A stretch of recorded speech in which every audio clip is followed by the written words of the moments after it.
ছাত্রছাত্রীরা, আশা করি তোমরা সবাই খুব ভালো আছো। আজকে আমি সুফল কুমার মণ্ডল। আজকে আমি তোমাদের হিসাব বিজ্ঞান ক্লাস নেব। আজকে আমি তোমাদের দ্বিতীয় অধ্যায়ের হিসাব সমীকরণ সম্পর্কে আলোচনা করব। তো আমি তোমাদের আগের ক্লাসে আমি দ্বিতীয় অধ্যায় থেকে যখন ক্লাস নিয়ে এসেছি তখন হিসাব সমীকরণ সম্পর্কে তোমাদের আলোচনা করেছি। তোমরা জানো নিশ্চয়ই হিসাব সমীকরণটি হচ্ছে এ সমান সমান এল প্লাস ই। এটা হিসাব সমীকরণ দুতর্ক দাখিলা পদ্ধতিতে। তো তোমরা জানো এ সমান সমান অ্যাসেস্ট, এল সমান সমান লাইবিলিটি এবং ই সমান সমান হচ্ছে গিয়ে ওনার ইকুইটি।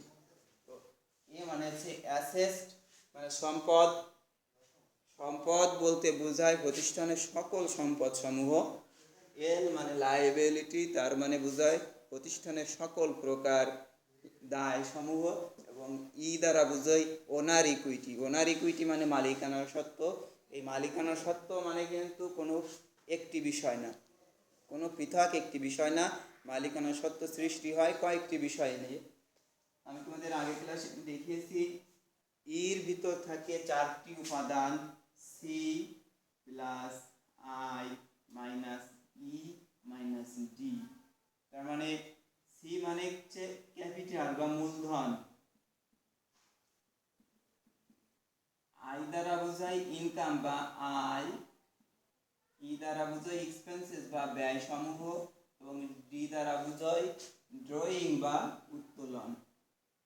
তো কোনো প্রতিষ্ঠানের যদি যে মূলধন থাকে সেই মূলধন, আই মানে ইনকাম বা আয়, ই মানে এক্সপেন্সেস বা ব্যয়, এবং ডি মানে ড্রয়িং বা উত্তোলন, এই চারটে জিনিস সবই মালিকানা সত্ত্বের ঘরে বসে।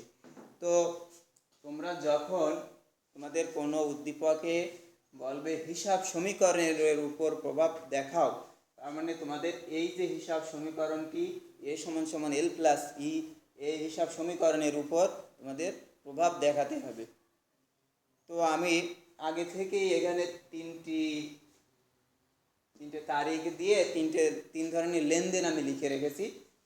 এই যে লেনদেন লিখেছি, জানুয়ারির 1 তারিখে ব্যবসা শুরু করেন 10,000 টাকা নিয়ে, জানুয়ারি 10 তারিখে লিখেছি পণ্য বিক্রয় করেন 2,000 টাকার, এবং 12 তারিখে লিখেছি ধারে পণ্য ক্রয় করেন 5,000 টাকার। এই যে তিনটি লেনদেন, এই হিসাব সমীকরণের উপর কি প্রভাব পড়বে আজকে আমি তোমাদের তাই দেখাচ্ছি। তো যখন প্রশ্নে বলবে হিসাব সমীকরণের উপর প্রভাব দেখাও, তখন তোমাদের একটি ছক আঁকতে হবে। দেখো আমি ছকটি কিভাবে আঁকি।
দেখো আমি একটি ছক এঁকেছি খাতায়।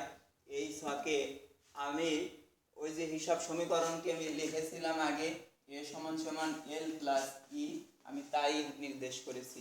আমি এই যে হিসাব সমীকরণে সমান সমান চিহ্ন দিছি, সমান সমান চিহ্নের জন্য দেখতেছি আমি একটা আলাদা ঘর রেখেছি।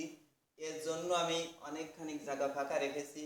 এল লাইবিলিটি এবং ওনার ইকুইটি সমান সমানে ডাইন পাশে রেখেছি। আর এছাড়া তারিখ এবং মন্তব্য লেখার জন্য আমি দুটো ঘর বাড়তি কেটেছি। তো এখানে দেখো তারিখ, এই তারিখের ঘরে কি লিখতে হবে? এই তারিখের ঘরে লিখতে হবে তোমাদের এই যে তারিখ থাকবে, যে যে তারিখে লেনদেন করছে সেই তারিখে এখানে লিখতে হবে। আর মন্তব্যের ঘরে এই মালিকানা সত্ত্বের ঘরে যদি কোনো আইটেম যোগ বিয়োগ করো সেগুলো লিখতে হবে যে কি কারণে যোগ হয়েছে বা কি কারণে বিয়োগ হয়েছে। আয় হলি আয়, ব্যয় হলি ব্যয় লিখতে হবে। এখন এই সম্পদের দেখো শ্রেণী বিভাগ আছে, তাই না? একটা প্রতিষ্ঠানে অনেক ধরনের সম্পদ থাকতে পারে। তো যে কয় ধরনের সম্পদ থাকবে সেই কয়টা ছক, সেই কয়টা কলাম এখানে আঁকতে হবে। আমি তোমাদের জন্য যে তিনটে লেনদেন লিখেছি তাতে দেখো এতে নগদ সম্পদ ছিল আর কোনো সম্পদ ছিল না, ঠিক আছে? তো নগদ সম্পদ ছিল সেই জন্যই নগদের জন্য একটা ঘর হবে। যদি যদি দেনাদার থাকতো দেনাদারের জন্য আমি আলাদা ছক কাটতাম। যদি আসবাবপত্র যদি থাকতো তাহলে আমি আসবাবপত্রের জন্য ছক কাটতাম। নেই, সেজন্য আমি শুধু নগদের জন্য ছক কেটেছি। এবার দেখো লায়াবিলিটি মানে দায়। এই দায় বিভিন্ন প্রকার দায় হতে পারে, সেটা পাওনাদার হতে পারে বা ঋণ হতে পারে। যদি পাওনাদার থাকে পাওনাদারের জন্য ঘর হবে, যদি ঋণ থাকে বা বন্ধকি ঋণ থাকে সেই জন্য আলাদা ঘর হবে। তো এইখানে শুধু ধারে ক্রয় করেছে তার মানে পাওনাদার আছে, ওই পাওনাদারের জন্য আমি একটাই ঘর কেটেছি, সেই ঘরে আমি পাওনাদার লিখতেছি।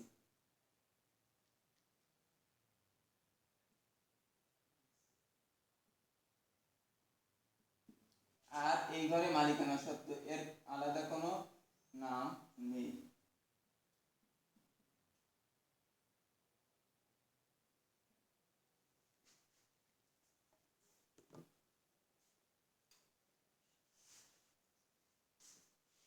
আচ্ছা, তারিখের ঘরে জানুয়ারির 1 তারিখ,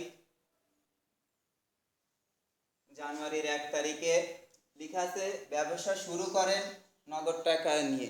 তাহলে দেখো হিসাব সমীকরণে এখানে এই ব্যক্তি নগদ টাকা নিয়ে ব্যবসা শুরু করতেছে, এটা তো প্রতিষ্ঠানের জন্য মূলধন। তাহলে তোমরা মালিকানা সত্ত্বের ঘরে লিখবা 10,000 টাকা, আর নগদের ঘরেও লিখবা 10,000 টাকা। নগদ টাকাও বৃদ্ধি পাচ্ছে আর মালিকানা সত্ত্ব বৃদ্ধি পাচ্ছে। আমার একটা তারিখ লেখা শেষ, এইখানে তোমরা দাগ দিবা। দাগ দিয়ে এইখানে মূলত উদ্ধৃত লিখতে হয়, উদ্ধৃতের জন্য আলাদা ঘর হলে হয়, নাহলে লাগবে উদ্ধৃত। লিখে এই একটা কলামেরই যোগফল এইখানে লিখে দিবা।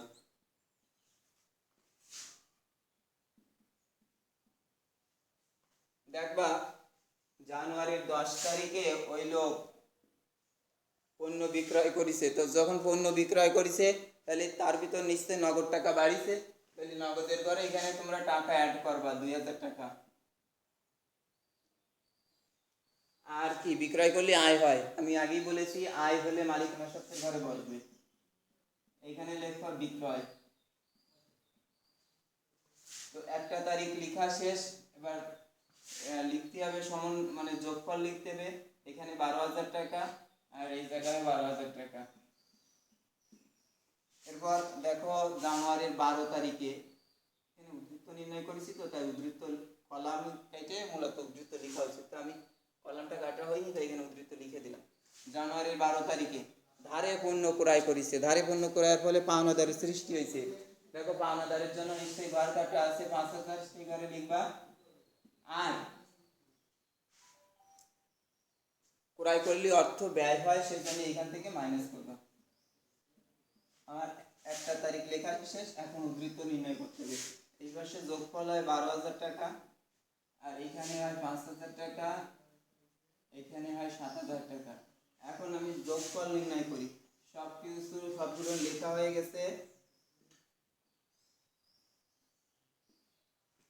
দুটো যোগ করলেও 12,000। তো হিসাব সমীকরণের নিয়ম হচ্ছে তোমার বাম পাশের যোগফল এবং ডান পাশের যোগফল একই হবে। খেয়াল করো, এ সমান সমান এল প্লাস ই হবে, তার মানে অ্যাসেটের যোগফল এবং লায়াবিলিটি এবং ওনার ইকুইটি যোগফলও একই হবে। তো এই ক্ষেত্রে আমার সম্পদ দোলনের যোগফল হয়েছে 12,000 টাকা এবং এই ডান পাশের যোগফল হয়েছে 12,000 টাকা। তার মানে আমার হিসাবগুলো দুতরফা দাখিলার পদ্ধতি অনুযায়ী লিপিবদ্ধ করা সঠিক হয়েছে। এখন তোমরা তোমাদের যে হিসাব বিজ্ঞান বই আছে, হিসাব বিজ্ঞান বই থেকে যে অনেকগুলোই আছে হিসাব সমীকরণের উপর প্রভাব দেখাতে বলেছে, তার মধ্যে থেকে যে কোনো একটি অঙ্কের তোমরা এই হিসাব সমীকরণ আঁকে যে কোনো একটি অঙ্ক দিয়ে হিসাব সমীকরণের উপর প্রভাব করে নিয়ে আসবা। এটা আমাকে আমাদের নেক্সট ক্লাসে তোমরা দেখাবা। তো ঠিক আছে, সবাই ভালো থাকো। তোমাদের আজকের ক্লাস এই পর্যন্তই সমাপ্ত। ধন্যবাদ সকলকে।